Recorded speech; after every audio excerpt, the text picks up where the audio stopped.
बिस्मिल्लाहिर्रहमानिर्रहीम। अस्सलाम वालेकुम नाज़रीन, मैं हूँ महरीन सब्तैन, देख रहे हैं आप मेरा यूट्यूब चैनल। नाज़रीन, गुज़श्ता रोज़ मैंने एक वाक़या रिपोर्ट किया था 2 दिन पहले मियांवाली में, अफसोसनाक वाक़या जहाँ पर एक शख्स ने अपनी 5 दिन की बेटी को किस तरह से गोलियाँ मार के उसे कत्ल किया। उस नन्ही जान के ऊपर इतना बड़ा जुल्म उसकी माँ की नज़रों के सामने हुआ।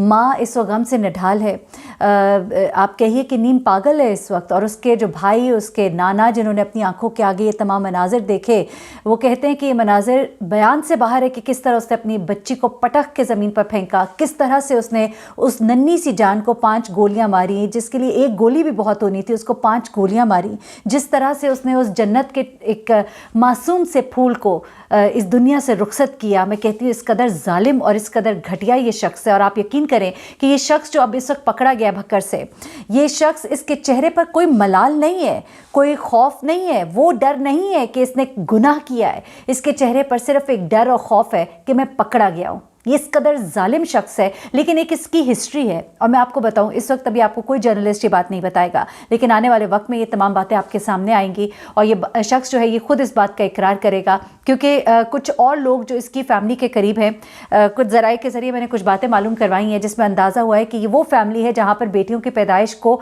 गुनाह समझा जाता था। और एक सहाफ़ी है, मैंने अपनी गुज़िश्ता वीडियो में उनको कोट भी किया, उन्होंने कहा कि ये इस फैमिली में कोई पहला वाक़या नहीं है, इनकी फैमिली में पहले भी बच्चियों को मारने के वाक़यात मौजूद हैं। और इस शख्स को पट्टियाँ पढ़ाने वाला इसका बहुत ही करीब का एक बंदा है। इसने कुछ बातें जो है, कुछ बातें इसके बारे में इसकी फैमिली से जो मालूम थोड़ी थोड़ी होना शुरू हुई हैं, उसके मुताबिक जिस तरह एक घर में एक माहौल होता है जहाँ पर बार बार बेटे को ये बावर कराया जाता है कि पहला तो पुत्र ही होना चाहिए, तो दूसरी बात ये कही जाती है कि अगर तो बेटी होए तो बेटी ते पता नहीं कितनी बड़ी मुसीबत होएगी और कितना बड़ा गुनाह होगा, और पता नहीं क्या चक्कर चलाएगी वो, और आगे जाके ज़िंदगी में पता नहीं किस तरह के कारनामे करेगी, हमारी मट्टी पलीत करेगी। इस तरह की बातें इस शख्स के घर में होती थी। इनके बहुत ही करीब के लोगों को ये बात बतानी है। उसके बाद इस शख्स को जो अभी पकड़वाया गया, उसके पीछे भी एक बहुत बड़ी स्टोरी है, मैं आपको बता दूं अभी से ही। वैसे तो कहा गया अभी जो तमाम तर अभी मीडिया टॉक भी की है, और उस मीडिया टॉक में भी जो अभी वादे किए गए और कहा गया कि इस मामले को तमाम तर को खुद देखा जाएगा। लेकिन इस शख्स को जो प्रेस कॉन्फ्रेंस पुलिस ने की है, वो भी मैं आपको बता दूंगी कि उन्होंने क्या कहा है, किस तरह से इस शख्स को पकड़ा है, और बड़ी महारत से पकड़ा गया, ये भी मैं आपको बताऊं। लेकिन एक वादे के साथ ये शख्स जो है, इसने एक तरह से गिरफ्तारी भी दी है, ये भी मैं आज आपको भी बता दूं। अभी आपको आगे चल के पता लगेगा। आपको याद होगा कि जिस वक्त मोटरवे का वाकया हुआ था, तो वहां पर भी उस शख्स ने जब अपनी गिरफ्तारी दी थी, तो उसने बताया था कि मुझे ये कहा गया था कि तुम्हें छुड़ा लेंगे, उसके बाप ने उसको आसरा दिया था। यहाँ पर भी इसको ये कहा गया है क्योंकि फैमिली के हैं, कज़न्स हैं दोनों, और इनको ये एक आसरा दिया गया है कि कुछ नहीं होता, हम तुम्हें माफ़ी दिलवा देंगे किसी तरह से, इस वक्त तुम गिरफ्तारी दे दो, क्योंकि इस वक्त तुम्हारे भाइयों को पुलिस पकड़ेगी, तुम्हारी माँ को पुलिस पकड़ेगी, तुम्हारी बहन को पुलिस पकड़ेगी। और ये एक तरीक़ाकार होता है, चाहे इसे खुलेआम डिस्कस किया जाए ना किया जाए। मैं आपको बताऊँ, जब भी कोई शख्स कोई क्राइम कमिट करता है तो उसको ये याद रखना चाहिए कि पीछे जो उसकी फैमिली जो होती है वो बड़ी वल्नरेबल होती है। उस फैमिली को फिर सवाल जवाब भी किए जाते हैं, उस फैमिली के मर्दों को भी पकड़ धकड़ की जाती है। फिर बहुत से ऐसे मामलात होते हैं। तो फिर जब आप इस तरह का कोई काम करते हैं तो आप याद रखें कि आपकी जो पीछे फैमिली रह जाती है, उसको बहुत सख्त चीज़ों को झेलना पड़ता है। अच्छा, अब मैं आपको बताती हूँ कि इसके साथ ये वादा जो किया गया है, ये अपने करीबी रिश्तेदारों ने किया है कि हम तुम्हें किसी तरह से माफ़ी दिलवा देंगे, फिलहाल तुम गिरफ्तारी डाल दो, क्योंकि तुमने बचना नहीं है। तुम एक गांव से दूसरे गांव, दूसरे से तीसरे गांव, इवन रिश्तेदारों ने हाथ उठा दिए। इस वक्त भी अपने एक रिश्तेदार के घर में था, रिश्तेदारों ने हाथ उठा दिए थे कि हम तुम्हारे जैसे शख्स को अपने घर में नहीं रख सकते, हमारे घर में भी माएँ हैं, बहनें हैं, बेटियाँ हैं, यहाँ पर भी छापे पड़ेंगे। और जो तुमने जुल्म की दास्तान रकम की है, ये ऐसी दास्तान है जिसको कि हम कम अज़ कम नहीं, ना हम देख सकते हैं, ना कर सकते हैं, ना बर्दाश्त कर सकते हैं, ना इल्ज़ाम ले सकते हैं। अब बेसिकली हुआ क्या, ये शख्स कैसे गिरफ्तार हुआ, कैसे इसके लिए मुख्तलिफ जगहों पे छापे मारे गए, बड़े जल्दी इसको गिरफ्तार किया गया। हम अभी तक ये शिकवा कर रहे थे कि इसको नहीं पकड़ा जा रहा, तो चले पकड़ा गया, ये बहुत अच्छी बात है, पुलिस की एक बड़ी अचीवमेंट है। अब इसको मीडिया के सामने पेश किया, इसने मीडिया के सामने क्या कहा वो भी आपको बताती हूँ। नूरपुर मोहल्ला का ये रहने वाला है। जन्नत जो है, ये वालिदैन की पहली औलाद थी। कुछ अर्सा कबल यानी 2 साल पहले शादी हुई थी। ये डिस्पेंसर का इसने कोर्स किया था, FSC की थी, नौकरी की तलाश में था, बैचलर्स की तैयारी कर रहा था, तालीम इसकी पेंटर थी। इसकी बीवी जो है 2 साल के बाद इनके घर ये पहली औलाद हुई थी और लोग मुबारकबाद देने के लिए इसके घर आए हुए थे। बच्ची के पैदा होने पर ये सख्त नाखुश था और इसके घर में इसको कुछ लोगों ने बड़ा पंप किया था। ये भी मेरी इत्तलात है जो अभी आपको आने वाले वक्त में पता लगेगा। इसको घर में भी पंप किया गया था। ये खुद भी इस दिमाग का था कि मेरे घर में बेटी पैदा हुई तो हुई कैसे।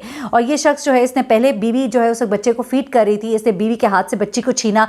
बच्ची को घर में पहले तो ये पिस्तौल दंदनाता हुआ घर में दाखिल होता है। बच्ची को पकड़कर पहले इसने फर्श पर पटका, उसके बाद इसने फायरिंग की, इस नन्ही जान को शहीद किया, असलहा लहराता हुआ वहाँ से भाग गया। नाना की मुद्दत में ये मुकदमा दर्ज किया गया। ये तमाम तर वाक़या जो है आपके गोश गुजार में पिछली वीडियो में कर चुकी हूँ, तो उसमें कोई डिटेल्स भी हैं। नाना ने क्या मनाजिर देखे, चचा ने क्या बयान किया और क्या इसकी फैमिली के बारे में कुछ लोगों के कहने, वो सब कुछ आपको गुज़िश्ता वीडियो में मिल सकता है।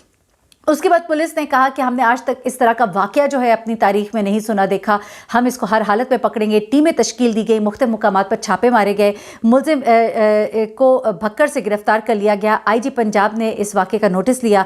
इन्वेस्टिगेशन में पता चलेगा कि बेसिकली मामला क्या था, इसको इबरतनाक सज़ा दिलवाई जाएगी ये तो कहा गया। लेकिन अब जो है इसको पकड़ा कैसे गया ये ज़रा मैं आपको पहले बताती हूँ। बाकायदा जियो फेंसिंग की गई, मोबाइल फ़ोन और सिम के ज़रिए मुलजिम को ट्रेस करने की कोशिश की गई। फिर मुलजिमान के रिश्तेदारों का बाकायदा पता लगाया गया, कहाँ कहाँ पर कौन कौन रहता है। और फिर 3 टीमें तश्कील दी गई, जिनमें से एक टीम जो है वो भक्कर गई और भक्कर के नवाह में आसपास से मुलजिम को ये गिरफ्तार किया गया है। और बेसिकली इसमें ह्यूमन रिसोर्सिंग को इस्तेमाल किया गया है, यानी कि इंसानी इत्तलात को इसमें इस्तेमाल किया गया है। अच्छा, अब वालदा का मैं आपको बताती चलूँ कि 4 दिन पहले ये वाक़या हुआ है और वालदा जो है इसको गशी के दौरे पड़े हैं। ये उस दिन से वालदा जो अपने होश हवास में नहीं है। और जो वहाँ पे खड़े नाना और जो इसके मामू थे उनका ये कहना है कि हम बयान नहीं कर सकते कि क्या मंजर था। और नाना जो है वो बताते हुए कहते हैं कि वो उस वक्त कांप रहे थे जिस वक्त ये वाक़या अपना तमाम बयान कर रहे थे कि बच्ची को किस तरह से कत्ल किया गया। तो ये तमाम तर चीज़ें हुई। अच्छा, अब ये जन्नत फ़ातिमा जो है इसके बारे में बताया जा रहा है कि जब ये पैदा हुई थी तो माँ को बड़ी खुशी थी क्योंकि उसके घर औलाद हुई 2 साल के बाद और बेटी थी। और अभी तो उसने बेटी को महसूस करना शुरू किया था। अभी तो बेटी क्या होती है, बेटी की उसकी जो आगोश अभी गर्म हुई थी बेटी के लम्स से, लेकिन उस शख्स से इतने ज़ालिमाना तरीके से। अच्छा, ये जो मुलजिम है ना, इसके बारे में ये बताया जा रहा है कि इसका जो एक भाई है वो एटॉमिक एनर्जी कमीशन में काम करता है, दूसरा भाई जो है वो पेट्रोलिंग पुलिस में है और जन्नत की जो वालदा है उसने भी इंटरमीडिएट किया हुआ है। और जिस दिन से जन्नत को इस बेईमाना अंदाज में कत्ल किया गया है, इसकी माँ जो है वो तकरीबन पागल हो चुकी है। पिछले 4 रोज़ से बताया जा रहा है कि वो नींद की गोलियां खा रही है ताकि वो सो सके, लेकिन उसे नींद जो है वो नहीं आ रही। अब जो भाई है इस बच्ची की माँ का जो भाई है, उसने कहा कि मेरी बहन मिशेल फ़ातिमा जो है वो हंसी खुशी रह रही थी, कुछ भी ऐसा नहीं था उनकी ज़िंदगी में कि जिस पे कहा जाए कि इनके दरमियान कोई तलखी थी कि ये जो वाक़या है वो तलखी की वजह से हुआ हो। वो कहते हैं कि उसको बच्ची को फीड कर रही थी और बयान नहीं कर सकते। वो कहता है कि किस तरह से उसने इस नन्ही सी बच्ची को पकड़ कर ज़मीन पर मारा ज़ोर से और फिर उस पर गोलियां बरसाई। वो कहता है हमने जब मज़ाहमत की तो हमें भी धमकियां देते हुए वो फ़रार हो गया। हम कमरे में बैठे थे, ये जिस तरह से अंदर आता है, पिस्टल हाथ में होता है, दूध पीती बच्ची को गोली मारता है और किस तरह से ये वहाँ से निकल जाता है, हमें ऐसे लगता है कि जैसे किसी फिल्म का सीन चल रहा है। और हम हैरान और परेशान खड़े रह गए कि मिनटों में हमारी बहन की ज़िंदगी जो है वो तबाह बर्बाद हो गई। किस तरह से उसकी बच्ची उसकी आंखों के सामने दम तोड़ गई।